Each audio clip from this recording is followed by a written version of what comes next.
Well, good morning, everyone. Good to see you all here this morning. In one line, if we want to have any fullness, we must face resistance.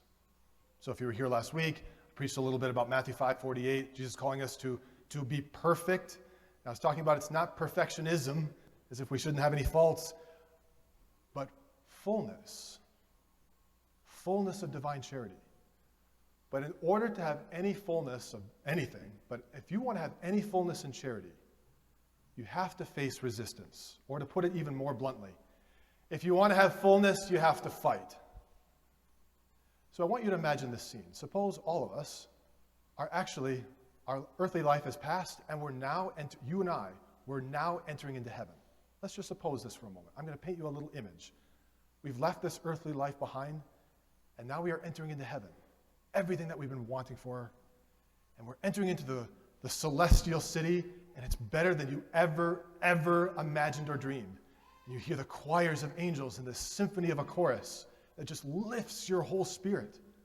And you see all the beauty. You see the face of Christ way, way, way ahead. And you see all these amazing saints that you've been wanting to meet your whole life. And then you notice something. You notice that so many of these holy saints are full of great luminosity. They're like a giant light bulb. But they're significantly larger than you. Now you're bright and shining. You're like, wow, I am shining extremely brightly. But I feel a little smaller in comparison to them. Like, what happened to my wattage? And you don't think about it too much. It's not too painful for you, but you can't help but notice the distinction. You're quite a bit smaller in luminosity or brightness than they are. You don't think too much, but you start to actually get to know a little bit of heaven. You're seeing the streets of heaven, and it never gets old. It's just this is the best place ever. And then there's this great banquet, the heavenly banquet, and you're sitting down with all the saints of God, and Jesus and Mary and all the angels. And as you're sitting down, this great luminous figure, much bigger than you, sits down right by you. And you start to do a little, you want to be polite, so you kind of introduce yourself. You're like, hello, my name is Father Jake, and I'm from this, and who are you? And this person says to you, well, I am St. Lawrence. You're like, oh my goodness, I went to St. Lawrence. I was actually the priest there, actually. And you start to have this little chat, back and forth. You're like, my goodness, a few things. I've heard a few things, but fill in the details. I've heard about your life. And he starts telling you, and you're like, my goodness, this is amazing. And how is it that you got here, you ask him. St. Lawrence tells you, well, I was actually a deacon in the early church. I was in the first century. I got to know a lot of the friends of the apostles. And it was very difficult to be Christian back then, in such a way that most of us were martyred, including myself. They brought me before a Roman magistrate and asked me if I would deny knowing Jesus and deny my Christian faith, and if I didn't, that they would burn me. And I said, no, I will not deny knowing Jesus. And so I got here because they burnt me. I even have some of these scars, and you can kind of see it. He's luminous, but you can actually see the scars. And then he turns to you and says, and how about you? And where are you from? And how did you get here? And you start saying, well, I'm from Baldwin, Wisconsin, and I have a big family, and I grew up on a nursery farm, and all this stuff. He's like, yes. But how did you get here? Suppose you kind of pause, well, there was this one Lent that I gave up chocolate for Lent. And then it hits you. That's when it hits you about the distinction between the different size of luminosity. And you realize that the saints, all those other people in heaven, are such fullness of light and luminosity because they have faced great resistance for love's sake. And you realize that you're quite small because you have resisted so few things. You have risked so few things. If we want fullness of love, fullness of anything, it only comes by facing resistance or fighting for the sake of charity. Think about this as we can see these examples everywhere, but take, for example, maybe some of you want to get ripped. You want to get really jacked in the gym. And suppose, Carter, you're pretty jacked. Suppose you weren't so jacked. And suppose you were 5 foot nothing and 100 and nothing, to quote Rudy. And and you came and you got a gym membership and everything, and you came into the gym and you meet the gym manager and you're like, listen, good sir, I want to be ripped, all right? He's like, fantastic, we're here to get ripped too. And you say, yes, there's just one caveat. I don't want to face any resistance. He's like, well, I suppose there's the Stairmaster. You're like, too much resistance, you know? It's like, well, we could do the bench press and you could just push up the bar. You don't have to put any weights on it. You're like, the bar weighs 45 pounds though. That's kind of resistance. I suppose you could just walk in place. Yes, but I'm going to start to perspire. It's like, well, you can't grow then. There's not a place for you. If you want to do anything just in a muscular way, it only comes by facing resistance. And the more resistance you face, the more fullness you get, generally speaking. And perhaps you could say like in a relational way. Suppose one of you, you have a significant romantic relational other, and you go to this great Valentine's, dinner. And suppose, the one person says to the other, this is a great meal. And I have something to tell you. I think I'm ready for a lifelong commitment. And you're just like, fantastic. And then they say, but there's just one caveat. Whenever I see an attractive person, not just you, but like anyone, I immediately start falling in love with them. You're like, but what? You just said you were ready for a commitment. In other words, like, it would be nonsensical if they were starting to talk big, but then like not be willing to sacrifice or have any skin in the game for the sake of love. And that's the point. If you want any fullness, well, you have to face resistance. You have to fight. I have in my pocket here, for the sake of the analogy, I'm a big fisherman. Some of you know this. I have some 6-pound test here if you're a fisherman. If you go fishing of any kind, you'll see all different kinds of brands. I kind of nerd out on these things. This is Trilene XL. You don't need to know those details. But this is called a 6-pound test. And every fishing line has a place where they notify you of what pound test that means. That means if I'm pulling out, you can barely see this line. It's a very good trout line. If I attached a 6-pound weight to the bottom of this line and I let it hang, it would be right on its breaking point. That's why they call it a 6-pound test, so you know kind of the place of resistance. But if you had an 80-pound test line, that means it would have a greater fullness, it would have a greater strength than this, because you could attach an 80-pound weight to the bottom of this line, and you could be assured that you could get to about 79 pounds with assurance that it would not break. It could face that level of weight of resistance. And why is the same not true in fullness of love, that which God always calls all of us to? If we're not willing to face resistance or to fight temptations, there is no victory and there is no fullness. Rather, if we shirk resistance and fighting and we only start to live for ourselves, well, we will be full. They'll just be filled with ourselves. And that's called hell. And there's a place for that. Notice exactly what we hear in the gospel. Jesus, the Son of God, though he was sinless, he experienced temptations. Now let this kind of sink in a moment. Jesus Christ is the fullness of love. There is no limits. We talked about that last week. How to love God without measure. Why? Because God loves us without measure. He's an eternal act of knowing and loving. He's so full, there's no boundaries. When you get into heaven, it's going to be like this fullness that you can't see the beginning or the end, because he's the Alpha and the Omega. And God, out of that goodness, comes to earth. And he experiences the testing of resistance, including temptation. And in the threefold temptation, it is calling to mind the principal temptations that you and I face. The first one, with the tempter, that's the devil. He's the prince of hell. He's quite full of himself. He has fullness. It's just of himself. And so the tempter comes up and says, well, if you're hungry? Yes. Well, how about you change these stones into bread? A sensual temptation. And that's the first of 3 temptations. To live only for the senses. We can get so attached to drinking and sexual license and vice and just the glories of what we can take in with the eyes.